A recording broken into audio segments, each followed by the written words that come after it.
Vamos lá. Terminando aqui nosso último módulo, né? Queria agradecer vocês que estão aí até agora com o professor. E aí nós vamos retomar aqui e falar sobre a origem da vida, né? A vida, ela vai surgir lá nos oceanos. De início, nós vamos ter oceanos de águas bem rasas, mas com o tempo, o oceano ele vai tender a aprofundar. E aí o que acontece? Sabe aquela sopa que sua avó, que sua mãe faz, deliciosa, cheia de vegetais? Rayane, sem problemas, não tem problema, beleza? Fica na paz. Eu agradeço muitíssimo, você sempre participou das aulas, fechou? E aí, aquela sopa deliciosa, com vegetais, com macarrão e etc. Os oceanos funcionavam e funcionam da mesma forma, só que em vez dos vegetais, nós vamos ter sais minerais. E nós vamos ter, depois, o surgimento de compostos orgânicos próximos a essa coisa aqui, que parece um coral, mas não é um coral, é uma chaminé vulcânica. E essa chaminé vulcânica emana dióxido de carbono, enxofre e outros elementos e compostos químicos que são a base da origem da vida. Então, a vida ela vai surgir nesse ambiente inóspito, quente, infernal. Mas aí vai ter uma coisa chamada evolução, que com o tempo nós vamos ter o surgimento dos estromatólitos, que eu já mostrei para vocês, que são, né, bactérias que são colônias de bactérias que realizam a fotossíntese, que ainda existem estromatólitos. Depois nós vamos ter o surgimento dos primeiros seres, eucariontes, procariontes, e por aí vai ter o surgimento das microalgas, e aí vai surgir os peixes vão surgir os anfíbios, e aí dos anfíbios, né, você vai ter o surgimento dos insetos, dos répteis, e por fim você vai ter o surgimento das aves e o surgimento dos mamíferos, ok? Lembrando que um Tiranossauro Rex ele é muito mais parecido com uma galinha, né, do que propriamente dito, do que um peixe, por exemplo. O Tiranossauro Rex ele tem as suas patinhas assim, que é semelhante às asinhas de um frango. E aí nós vamos ter uma rica biodiversidade nos oceanos. Nós vamos ter seres de tudo quanto é tipo. Nós vamos ter lulas de Humboldt, que são lulas gigantescas, que elas estão localizadas próximo à ilha de Galápagos. Nós vamos ter lá nas zonas abissais seres monstruosos, né? Como, por exemplo, um tubarão fantasma, como poliquetas, vermes e outros tipos de seres. Nós vamos ter polvos, lembrando que existe uma espécie de polvo que vive lá na Austrália, que chama polvo de anéis azuis.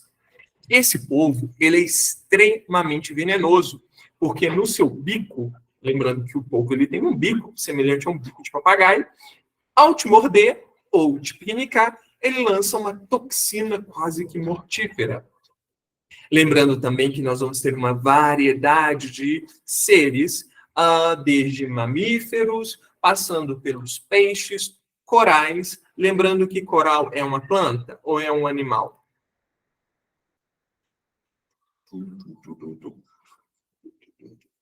É um animal, muito bem. Ele é um animal com uma carcaça de carbonato, ok? O aquário do professor tem coral? Não, não tem coral, mas tem peixes, ok?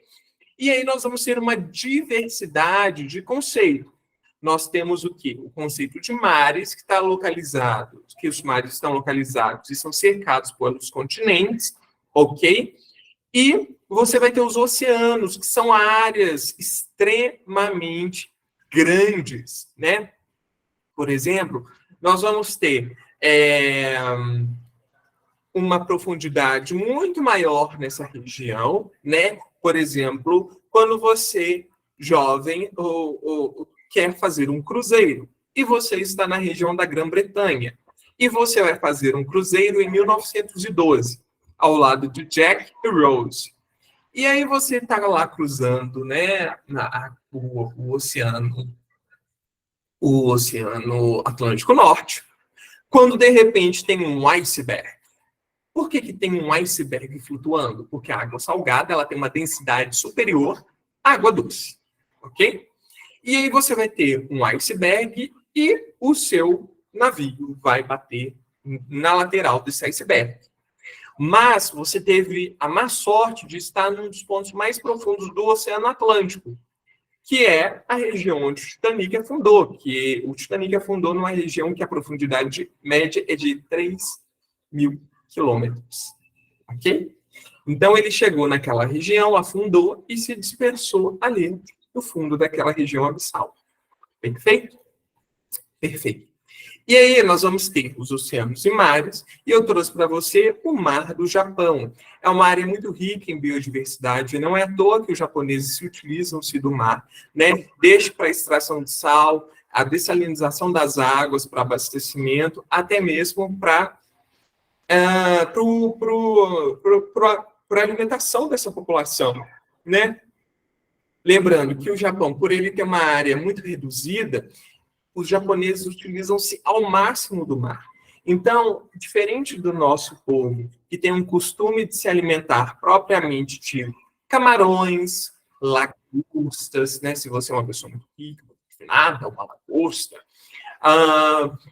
ostras, peixes, etc. O Japão ele tem um hábito, por ele ter uma população muito grande, uma zona costeira muito maior em relação ao seu território, consumir animais que normalmente nós não temos o costume, como, por exemplo, pepinos do mar, geoduques, determinados tipos de ostra, determinados tipos de moluscos que nós não temos ele aqui no Brasil. Né? Esse é o costume. Eles têm o hábito de comer lulas, nós não temos tanto esse hábito, ok? E principalmente o Japão, ele se alimenta, ele tem uma cultura de pesca de um peixe chamado bonito aqui no Brasil, né? E principalmente, não são vieiras, como que chama isso? Vongolis, e também ele tem um hábito de comer ovos de salmão, que é um dos tipos de alimentos mais consumidos no Japão, ok? E aí, para quem tem curiosidade, o Rocher mandou para vocês o Blue Planet 2 da BBC, que depois vocês dão uma olhada, que eu já mostrei para vocês esse documentário, né? E aí nós temos um tipo de relevo muito específico no fundo dos mares, que é a plataforma continental, o talude continental, que é uma região mais baixa da plataforma. Depois nós vamos ter o assoalho oceânico, onde o Titanic afundou. Nós vamos ter o surgimento de ilhas vulcânicas, caso você esteja numa região onde que você vai ter uma pluma vulcânica, ou seja, uma rachadura, uma fratura, né? Você vai ter a dorsal ou dorsais entre o Brasil e a África, né? A América do Norte e a Europa, nós vamos ter a dorsal mesoatlântica, que é uma região de cadeias montanhosas, que tem um movimento, né? Que você vai ter uma geração de crosta, ou seja, essa região vai se expandindo, né? E aí você também vai ter as fossas oceânicas, como a fossa das Marianas, né? Isso eu já falei com vocês. Ok. E aí nós vamos ter as profundezas dos oceanos, que são os pontos mais profundos da Terra, né? Como eu mostrei para vocês, o Titanic está, né, a 3.800 metros de quilômetro, acho que o professor falou uma informação em 1.002. Ele está a 3.800 metros, ou seja, ele está a 3,8 quilômetros, beleza? E aí você vai ter outros, como, por exemplo, se você comparar o Burj Khalifa com o ponto mais profundo, que é a Fossa das Marianas, né, que é 10.994 metros, o Burj Khalifa, em relação a ele, que é o prédio mais alto do mundo, está a 830 metros. Então, olha para você ver a dimensão, o tamanho disso, isso é extremamente profundo. E lembrando, se a gente falou lá na química, pressão, né? Quanto mais alto, menor a pressão. Quanto mais baixo, maior a pressão. Ok? Então, quando a gente fala que fulano foi de Ocean Gate, significa que, né, você teve lá o submarino que implodiu, ele não explodiu, ele implodiu devido à pressão, ok?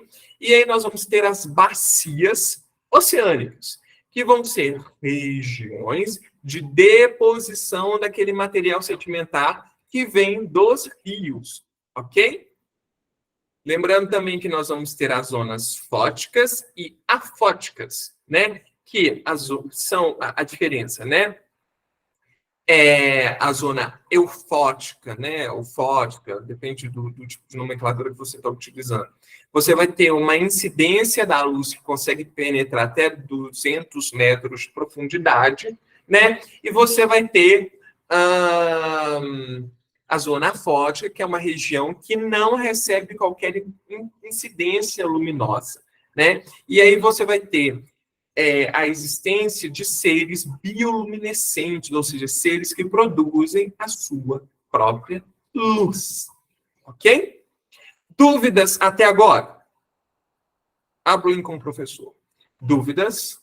Tudo isso que eu falei com vocês. Desde a gente está estudando um pouquinho sobre a introdução, os conceitos, passando pelo mar e os oceanos, alguma dúvida? Não, sem dúvidas. Perfeito. Ótimo.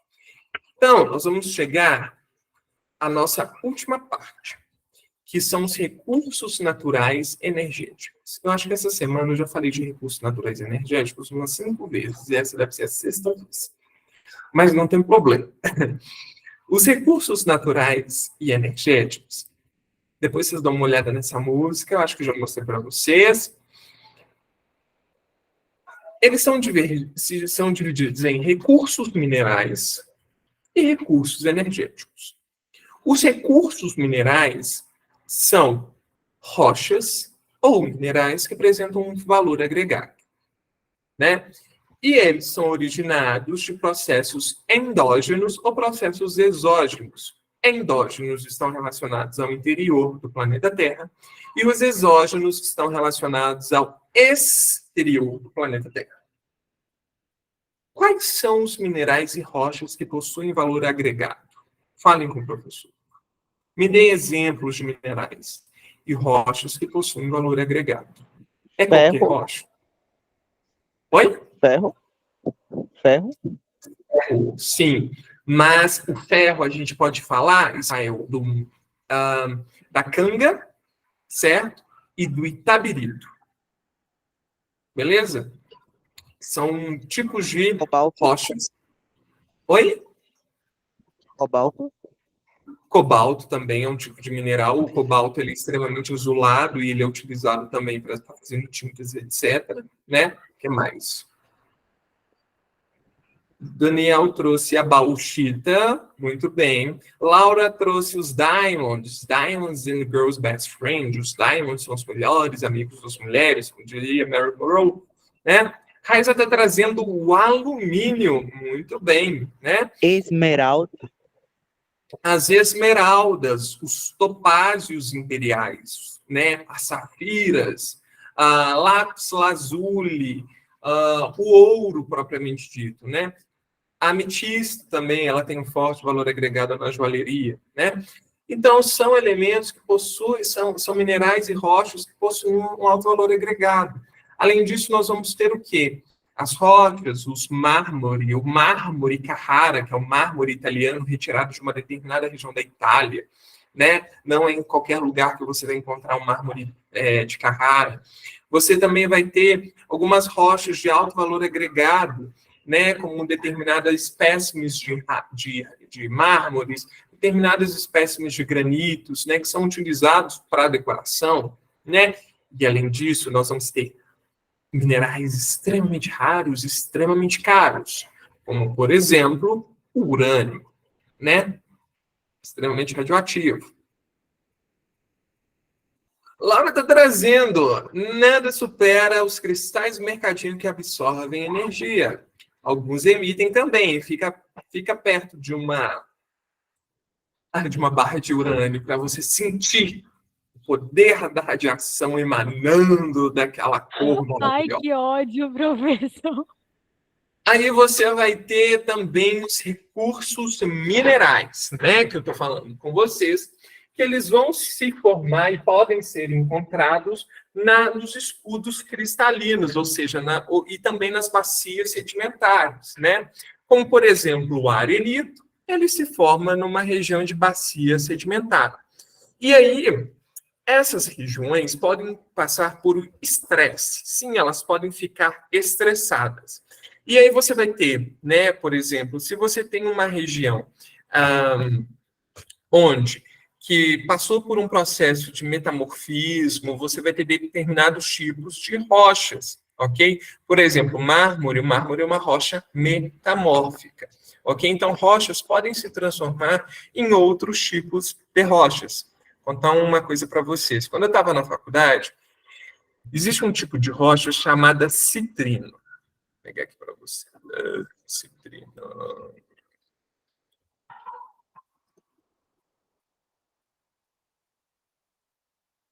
Ah, muito bem. Citrino.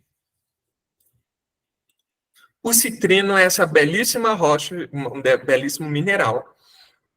Só que o citrino, nós podemos fazer citrino. Alguém sabe qual que é o mineral original do citrino?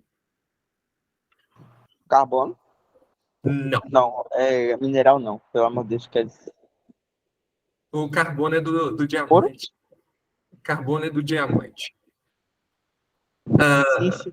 Não Você tenho toda a sabe, ideia. qual que é a rocha que nós utilizamos para fazer citrino? Alguém me disse aí. Ígnea? Não, é a ametista. Se você pega uma ametista e coloca ela dentro de um forno de alta temperatura, você faz citrino. E ele fica dessa cor. O citrino nada mais é do que uma ametista. Além disso, vou contar um segredo para vocês.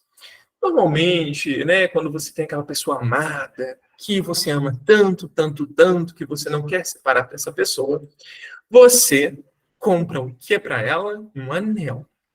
Mas você pode comprar um anel de diamante ou você pode comprar um anel de zircônia.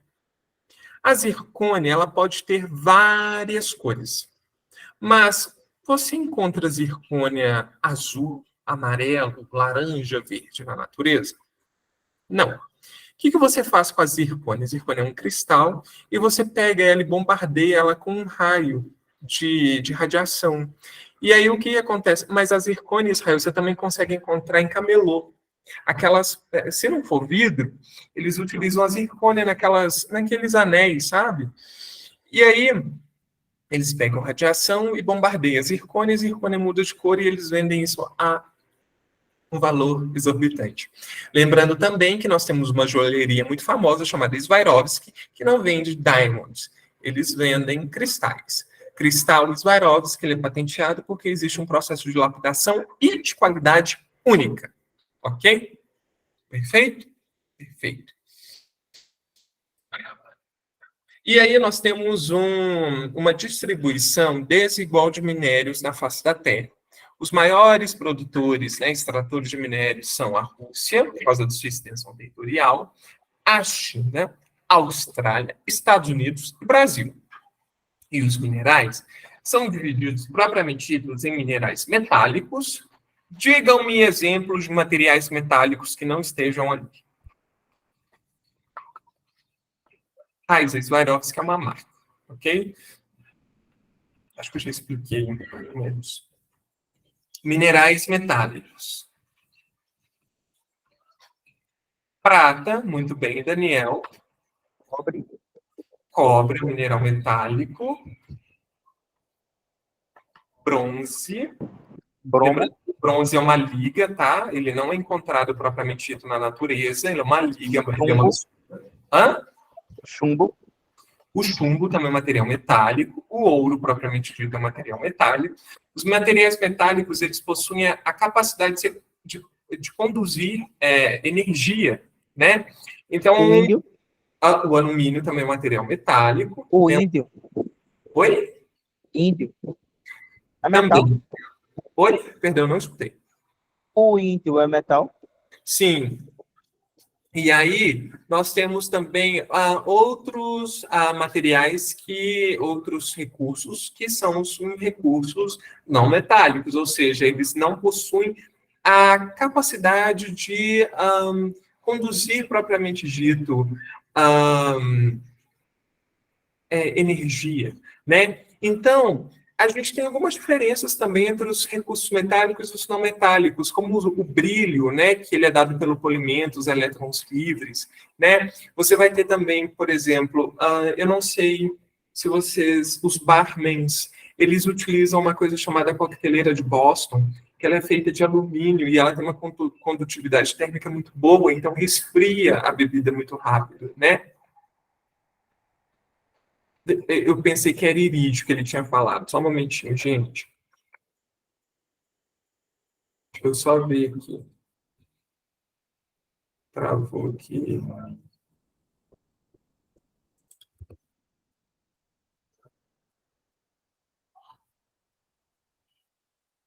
E aí, o que que acontece? Gente, o índio é metal, sim, tá? Ok? Índio é metal. Ele tem a condutividade térmica e ele tem uma cor prateada extremamente forte. E aí, o que que acontece? Você também vai ter o irídio, tá? O irídio, ele também é um dos minerais mais bonitos. Ele tem uma cor branco prateada, muito bonita também. E aí, o que que acontece? Você vai ter alguns elementos que são recursos energéticos, ou seja, são elementos, são recursos que têm a capacidade de gerar energia, né? Como propriamente o gás natural, o petróleo, o urânio também, ele é utilizado para estar fazendo energia. Né? Lembrando que para você fazer a energia por meio de urânio, você tem que fazer um bastão de urânio, né? Não você, ninguém vai fazer uma coisa dessa em casa, pelo amor de Deus, se você morar em cima de uma jazida de urânio, ligue para a União, tá, no telefone, porque possivelmente você pode se contaminar.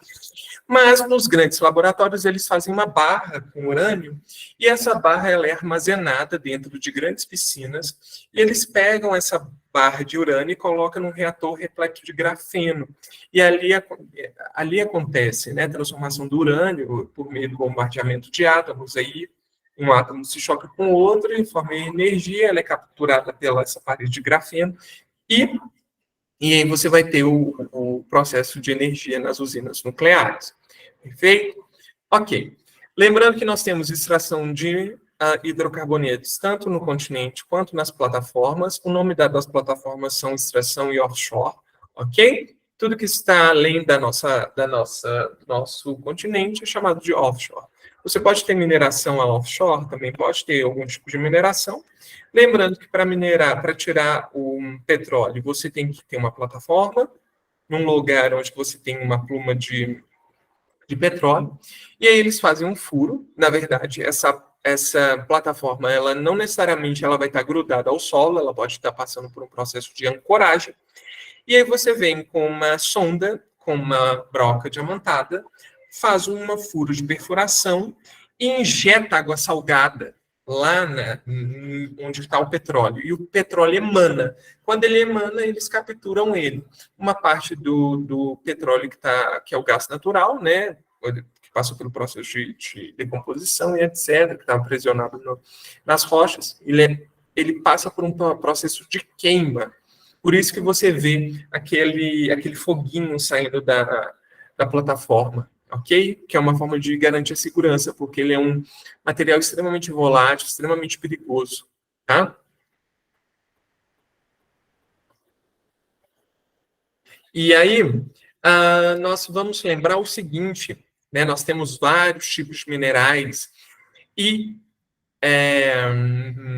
e rochas, nós vamos ter, né, o petróleo, o ferro, o cobre, o estanho, o granito, os diamantes, a bauxita, a moeda, que ela é feita de níquel, o citrino, a turmalina, a água marina, o topázio imperial, que ele só dá na região de Ouro Preto. E nós vamos ter também o sal. O sal ele é considerado uma gema. Nós temos o sal gema, Pena que não vai dar para mostrar para vocês, mas aqui em casa, caça-níquel, muito bem, Laura. Ó, Laura fez uma conexão interessante. Caça-níquel é porque as moedas são feitas de níquel, ok? Lembrando que níquel não é uma palavra de origem portuguesa, tá? E aí, aqui em casa eu tenho o sal gema, que ele é chamado de flor de sal. É um sal que é uma iguaria que ela é utilizada principalmente para você temperar doces. Você faz um doce muito fino e você coloca flor de sal em cima desse... Não. Sal do Himalaia é um sal que passou por um processo de contaminação natural, por isso que ele é rosado. A flor de sal, ela só consegue dar na fina camada quando você tem uma piscina de evaporação, né? Vamos lembrar daquelas piscinas que tem no Rio, na região Nordeste. E aí é a primeira camada de formação. São os cristais de sal, é muito fino, por isso que é uma iguaria muito cara, porque o processo de extração dela é muito oneroso. Então, você pega essa flor de sal e você pode fazer uma tartelete, ou então um flan, alguma coisa... aqui a gente faz caramelo salgado e utiliza-se a flor de sal para colocar em cima desse doce, tá vendo? Geografia também é gastronomia, ok? E aí nós vamos ter também outros elementos, como cobre, né? Que eu já falei para vocês, o nióbio, né, o carvão mineral, e aí nós vamos ter as maiores minerações, que, por exemplo, nós temos a mina de Salt Lake City, no estado de Utah, nos Estados Unidos, e também nós vamos ter a mina de Carajás no Pará, ok? Lembrando que essas minerações geram grandes impactos ambientais. A Taina está falando que ela vê as pessoas colocando flor de sal no brownie, isso mesmo, a flor de sal, ela realça o adocicado das comidas, né, da confeitaria, por isso que ela é uma especiaria mais cara, da mesma forma a baunilha, da mesma forma o açafrão, que eu já expliquei para vocês, que é aquilo que vocês comem, né, não é açafrão, é cúrcuma, o açafrão é um estilo de uma flor que dá numa determinada região do mundo, é extremamente caro. E aí você vai ter extração desses recursos que vão gerar vários impactos. Como, por exemplo, você vai ter o crime ambiental de Mariana em 2015, com 19 mortos. E você vai ter o crime ambiental de Brumadinho em 2019, com 270 mortos. Ok? Lembrando que as maiores minerações no Brasil são a BHP e a Vale, que são responsáveis por esses crimes ambientais. Eu trabalhei no crime ambiental, depois que ele aconteceu, óbvio, na defesa das pessoas, e eu vi cenas deploráveis, muito tristes, das pessoas perdendo tudo, das pessoas sendo contaminadas, da água do rio estar contaminada, de você se alimentar de uma água contaminada, de você jogar aquela água na lavoura. Isso é um ciclo contínuo de contaminação. As pessoas com fome, né? Os ribeirinhos estão tendo que se alimentar, né? E aí a gente tem os recursos energéticos, que eles são divididos entre fontes renováveis e as fontes não renováveis, né? Quais são as fontes renováveis? Água, vento, que é a eólica, biomassa. Isso mesmo. Olá, solar também. Solar também, muito bem. Água térmica também. Oi, Israel?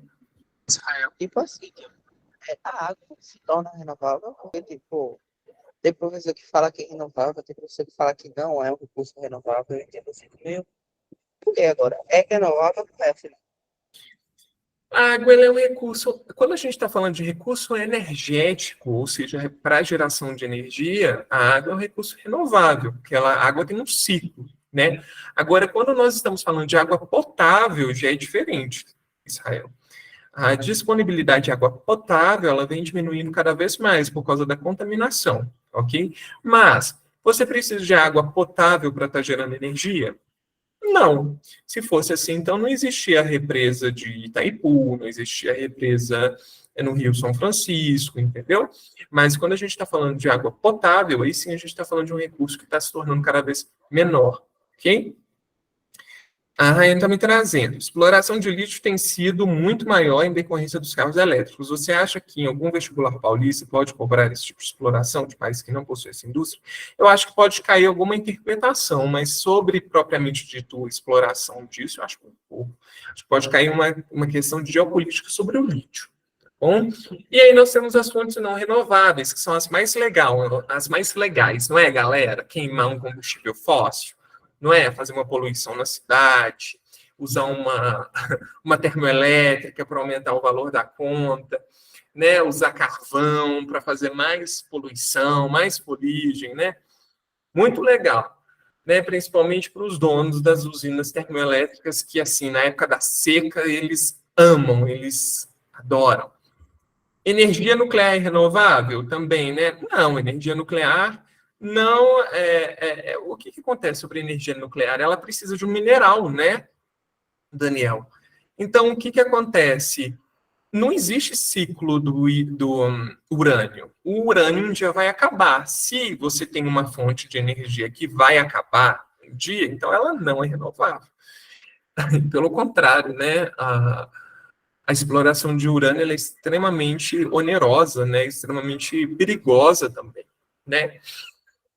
E aí, a gente está falando de fontes renováveis que promovem um futuro verde, né?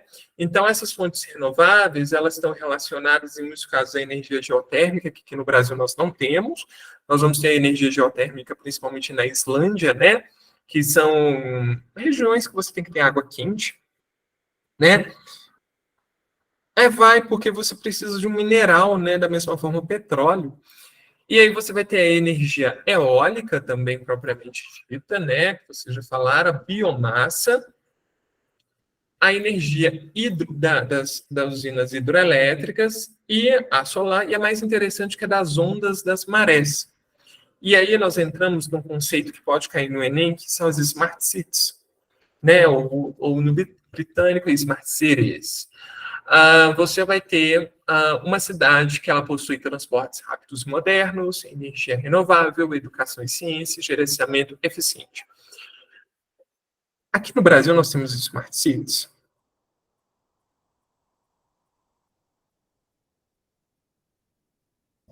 Não.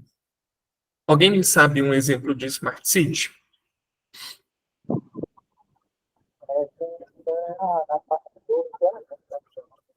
Oh, perdão, Israel, não escutei. A Raiza trouxe Xangai. Xangai não. Xangai não é Smart City, não. Smart City é uma cidade que vocês fãs de K-pop amam. Seul e Tóquio também é, não é? Isso mesmo, Seul, Tóquio, são cidades, né, extremamente inteligentes, que integram, né, essas facilidades da vida moderna com gerenciamento eficiente, né? Singapura também é uma cidade inteligente, né, propriamente dita, né? Então são países mais do extremo Oriente, né? Nova York não é uma cidade inteligente, Nova York é cheio de caos, é um caos a cidade, entendeu? Não tem energia renovável, transporte rápido e moderno muito. Nossa, péssimo transporte, porque você tem um sistema metroviário que contempla a cidade toda, mas ele está numa péssima situação, é só chover que alaga, né? Então, são cidades novas, como Seul, por exemplo, né, que passou por um processo de remodelagem, né? E Tóquio também, Singapura também, são smart cities, ok? A Rayane está trazendo transporte de rato. Mas aqui, Rayane, o transporte da linha amarela, ele é chiquérrimo, tá? Porque aqui em Belo Horizonte a gente tem um metrô chiquérrimo também que não te leva a nada com coisa nenhuma. Por exemplo, a gente tem estação de metrô aqui em Belo Horizonte que dá no meio do mato. Então, é uma linha amarela que faz aquele barulho tom-tom, que faz não sei o que, Mackenzie lá. Para mim, quando eu andei naquilo, para mim, que o Higienópolis Mackenzie é chiquérrimo, né? E aí nós temos as fontes não renováveis, que, igual vocês trouxeram, que são os combustíveis fósseis, energia, né, nuclear, e aí pode ser que caia uma questãozinha sobre isso daqui, ó, nossa matriz energética, né, que é o seguinte, Você vai ter uma matriz energética brasileira composta principalmente pelas hidroelétricas, devido à quantidade de rios que nós temos. A energia eólica, principalmente por causa do Nordeste, Ceará, aquelas grandes plantas, né, eólicas que nós temos ali. Biomassa, porque nós somos um dos maiores produtores de cana-de-açúcar do mundo, né? Gás natural, petróleo, por causa das extrações offshore. Carvão mineral, nem tanto, solar e fotovoltaica piorou. Nuclear, Brasil nuclear. No Brasil, nós temos a usina de Angra 1 e Angra 2, Angra 3 nunca saiu do papel, né? E nós também temos importação, nós importamos, né, do lado paraguaio, a energia gerada por Itaipu, e nós compramos essa energia, né? Além disso, olha para vocês verem a produção primária de energia, como que ela vem crescendo e tem uma diversificação muito grande, né?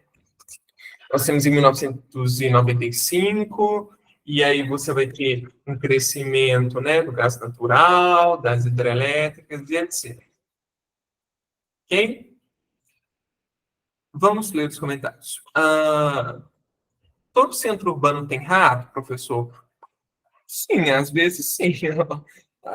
Centros urbanos que possuem um sistema de esgotamento sanitário muito antigo, normalmente possui um sistema de esgoto muito cheio de roedores, né? Sai uma hidrelétrica, acaba com a biodiversidade. Sim, né? Se você parar para pensar que a construção da represa de Itaipu acabou com as cataratas das gargantas, né? Da região das três gargantas, sei lá como chama aquilo, você acabou com toda aquela biodiversidade, com a cultura daquele povo que habitava aquela região, né? Ali, se a gente parar um ranking, já estou terminando a nossa aula, a China é o maior produtor de energia eólica, né, do mundo. O Brasil está lá na cabeceira. Lembrando que os maiores produtores de energia eólica dos estados brasileiros são o Rio Grande do Norte, por causa dos ventos, né, que chegam dos oceanos ali. A Bahia, o Ceará, o Rio Grande do Sul, Piauí, Pernambuco, Maranhão, Santa Catarina e outros. Olha que interessante, são estados litorâneos, ok? Ninguém vai instalar uma usina eólica no alto da Serra do Curral, em Minas Gerais, né? Porque não tem vento. E os maiores produtores de gás natural anual são os Estados Unidos, Rússia, Irã, Catar, Canadá, China, Noruega e Arábia Saudita. Dúvidas sobre a nossa aula de hoje?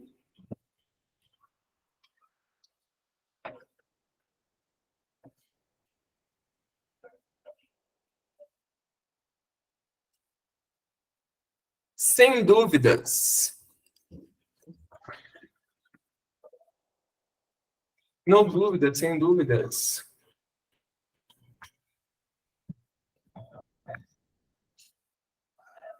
Gente, que lançaram Cities Skylines 2. Oh, meu Deus, eu preciso desse jogo. Sem dúvidas. Ok. Então, vou parar a nossa gravação. Parar.